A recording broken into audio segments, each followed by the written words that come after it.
David. Okey, jalan. Mana dia duduk tu? Saya nak satu. Boleh lah.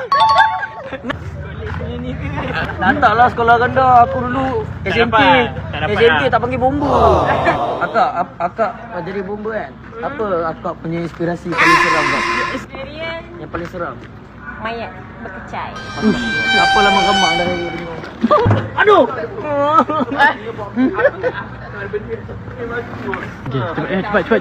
Weh, topi pun berat. Kak, macam mana ni? Betul lah ni, sarung je lah. Oh. Sarung je lah. Memang